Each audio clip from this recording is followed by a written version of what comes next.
بسم الله الرحمن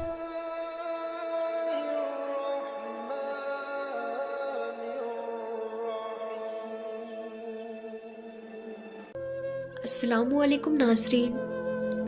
پیارے ناظرین، آج ہم بات کرنے والے ہیں ہاروت اور ماروت کے بارے میں۔ مجھے امید ہے کہ بھلے ہی آپ لوگ ان دو کرداروں کے اتہاس سے واقف نہ ہوں، مگر آپ میں سے زیادہ تر لوگوں نے ان دونوں کا نام تو سنا ہی ہوگا۔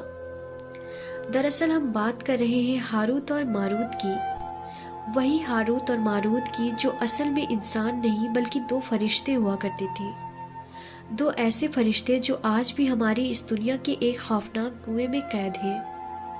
حیرانی کی بات تو یہ ہے کہ ہاروت اور ماروت نام کے یہ دونوں فرشتے آج بھی نہ صرف ہماری دنیا کے ایک خوفناک کنویں میں قید ہیں، بلکہ ساتھ ہی ساتھ اس خوفناک کنویں میں خطرناک سزاؤں کا سامنا بھی کر رہے ہیں، یعنی اپنی خطرناک سزا کو کاٹ رہے ہیں۔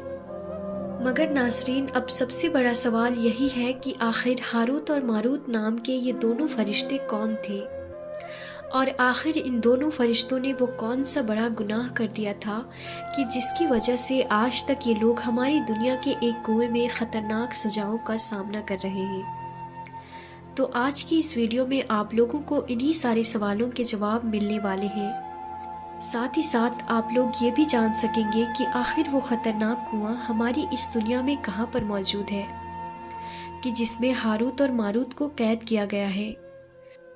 تو ناظرین، میری آپ سے گزارش ہے کہ اس واقعے کو مکمل طریقے سے سمجھنے کے لیے اس ویڈیو کو پورا ضرور دیکھیے گا، اور ویڈیو شروع کرنے سے پہلے ہمارے اس چینل تابش علم کو سبسکرائب بھی کر دیں اور پاس میں دیے گئے بیل آئیکن پر بھی کلک کر دیں تاکہ ہماری ہر آنے والی ویڈیو کی نوٹیفیکیشن آپ تک پہنچتی رہے۔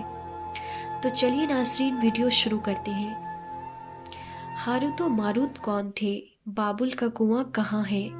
اور ہاروت و ماروت کا جادو کس طرح کا تھا؟ یہ وہ پراسرار سوالات ہیں جن کے جوابات تو بہت ہیں، اور لکھنے والوں نے بھی بہت کچھ لکھا ہے، لیکن ان قصے کہانیوں میں حقیقت کو تلاش کرنا گہرے سمندر سے موتیاں نکالنے کے برابر ہے۔ ہاروت و ماروت کے متعلق بنیادی طور پر دو طرح کی روایتیں ملتی ہیں، ایک وہ جو قرآن و حدیث اور تابعین کے اقوال میں موجود ہے، اور دوسری وہ جو توریت و انجیل اور اسرائیلی روایتوں میں آتی ہے، جبکہ ان اسرائیلی روایتوں کو بیشتر علماء اور مورخین نے تائید کی ہے۔ اس ویڈیو میں ہم ان دونوں طرح کی روایتوں اور واقعات کو مکمل پیش کریں گے۔ روایتوں کے مطابق حضرت ادریس علیہ السلام کے زمانے میں ایک مرتبہ آسمان اور زمین کے درمیان سے پردوں کو ہٹا دیا گیا، تو فرشتوں نے زمین میں آباد انسانوں کو دیکھ کر تعجب کیا اور بولے، یا رب العالمین، ہم تو گناہ کے قریب بھی نہیں جاتے، جبکہ یہ بنی آدم گناہوں میں اتنی مبتلا ہیں۔ اگر ہم ان کی جگہ ہوتے تو کبھی تیری نافرمانی نہ کرتے۔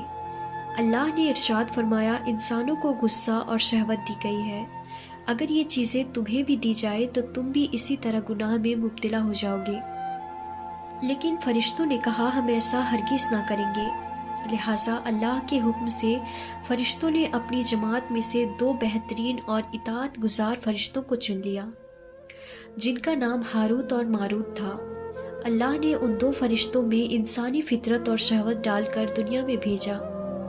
وہ شہر بابل میں دو خوبصورت انسان بن کر آئے اور قاضی کے کام پر مقرر ہو گئے، جہاں وہ لوگوں کے درمیان فیصلے کیا کرتے تھے۔ ایک دن ان کے پاس ایک عورت اپنا مقدمہ لے کر آئی اور کہا کہ اس کا شوہر اسے بہت پریشان کرتا ہے۔ ہاروت و ماروت نے جب اس عورت کو دیکھا تو وہ اس کی خوبصورتی اور حسن سے مرعوب ہو گئے اور اس پر عاشق ہو گئے۔ انہوں نے اس عورت سے زنا کی خواہش کی، تو عورت نے ان سے کہا، تمہاری یہ خواہش میں تبھی پوری کروں گی جب تم بت کی پوجا کرو، شراب پیو یا میرے خائن کو قتل کر دو۔ ہاروت و ماروت نے شراب نوشی کو چھوٹا گناہ سمجھ کر پی لیا، اور نشے کی مستی میں دو اور کبیرہ گناہ کر بیٹھے۔ اس عورت نے ان سے آسمان پر چڑھنے کا عمل بھی سیکھ لیا، جس کے ذریعے وہ آسمان پر جاتے تھے۔ جب عورت اس عمل کے ذریعے آسمان پر گئی تو اللہ کے حکم سے اسے ستارے کی شکل میں مسخ کر دیا گیا۔ کیونکہ اس عورت کا نام زورا تھا، اس لیے وہ سیارہ زورا کہلایا۔ جسے آج وینس کہتے ہیں۔ اس گناہ کی وجہ سے ہاروت و ماروت خود وہ اسم اعظم بھول گئے جسے پڑھ کر وہ آسمان پر جاتے تھے، اور بطور سزا انہیں بابل کے ایک کنویں میں الٹا لٹکا دیا گیا جہاں وہ تا قیامت یوں ہی قید رہیں گے۔ یہ ایک اسرائیلی روایت ہے جسے امام ابن کثیر اور فخر الدین رازی جیسے مفسرین افسانہ اور من گڑھت کہانی قرار دے کر سختی سے رد کر دیتے ہیں۔ وہی امام سیوطی جیسے علماء اس روایت کو مسند مانتے ہیں۔ ہاروت و ماروت اور جاہ بابل کے سلسلے میں ایک اور روایت کثرت سے بیان کی جاتی ہے، جس کے مطابق ایک زمانہ ایسا تھا جب شہر بابل روئے زمین پر تہذیب و تمدن کا مرکز تھا۔ یہاں کے لوگ باطل خدا کی پرستش کیا کرتے تھے۔ یہ لوگ اپنی قسمت ان سے وابستہ سمجھتے تھے، اس لیے علم نجوم اور علم فلکیات میں بڑے ماہر تھے۔ ان کے بت قدوں میں ستاروں کی پوجا کی جاتی تھی۔ یہ لوگ جادو، تنتر منتر، سفلی کو بہت اہمیت دیتے اور اس علم کے ذریعہ معاشرے میں خوب فساد پھیلاتے تھے۔ یہ لوگ طلسم، جادو، تنتر منتر میں بہت آگے بڑھ گئے تھے۔ ان میں بڑے بڑے جادوگر موجود تھے۔ ان کی تاریخی کتابوں میں جگہ جگہ جادو اور تنتر منتر ہی نظر آتا ہے۔ ان کا جادو دور دور تک مشہور تھا۔ مختصر یہ ہے کہ اس شہر کا باشندہ ہونا ہی جادوگر ہونے کی علامت تھی۔ جب حضرت سلیمان علیہ السلام کی حکومت آئی تو آپ نے ان لوگوں کو اس شرکیہ عمل سے روکا اور ان کی شہر اور جادو کی کتابوں کو ایک جگہ جمع کر کے اپنی عظیم کرسی کے نیچے دفن کر دیا تاکہ اس فتنہ انگیز علم کا جڑ سے خاتمہ ہو جائے۔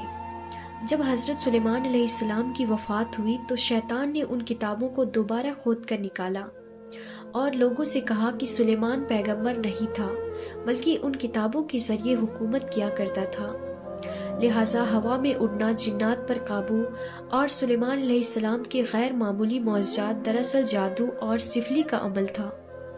بنی اسرائیل نے اس کی پیروی کی اور ان کتابوں کو پڑھنا شروع کر دیا، لہٰذا دوبارہ یہ شر انگیز علم اس قوم میں سرایت کر گئی۔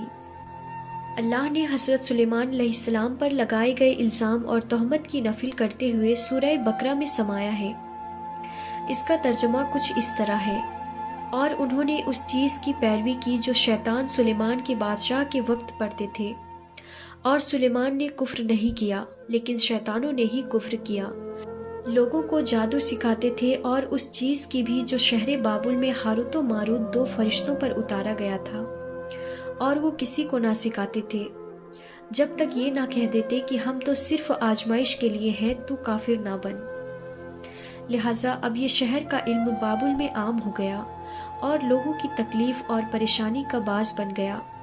تو اللہ نے 2 فرشتوں کو انسانی صورت میں مامور کیا کہ وہ جادو کے عوامل اور باطل کرنے کا طریقہ لوگوں کو سکھائے تاکہ وہ جادوگروں کے فساد اور شر سے محفوظ رہ سکے، لیکن یہ تعلیمات غلط مقصد کے لیے بھی استعمال ہو سکتی تھی۔ حالانکہ وہ فرشتے لوگوں کو تنبیہ کرتے تھے اور ان کے لیے صراحتاً کہتے تھے کہ یہ تمہارے لیے ایک طرح کی آزمائش ہے، لیکن پھر بھی وہ لوگ ایسے کاموں میں پڑ گئے جو انسانوں کے لیے ضرر اور نقصان کا باعث تھا۔ بعض عربی داستانوں میں اس کنویں کا ذکر بھی ملتا ہے جہاں کئی لوگ پہنچے اور ہاروت و ماروت سے ملاقات کر کے جادو کا علم بھی سیکھا، جبکہ بعض مورخین کا کہنا ہے کہ عراق کے شہر حلہ کے قریب ایک کھنڈر میں موجود قدیم کنواں ہے جہاں سے بابل کی سرحد شروع ہوتی ہے۔ یہ اس کنویں کو ہی چاہے بابل قرار دیتے ہیں۔ بہرحال اس واقعے سے یہ سبق ملتا ہے کہ سفلی اور جادو ایک شرکیہ عمل ہے، مگر یہ کہ اس کا استعمال فساد اور شر پسندی کے خاتمے کے لیے کیا جائے۔ تو ناظرین، آج کی ویڈیو میں تھا بس اتنا ہی، پھر ملتے ہیں اگلی ویڈیو میں، تب تک کے لیے خدا حافظ۔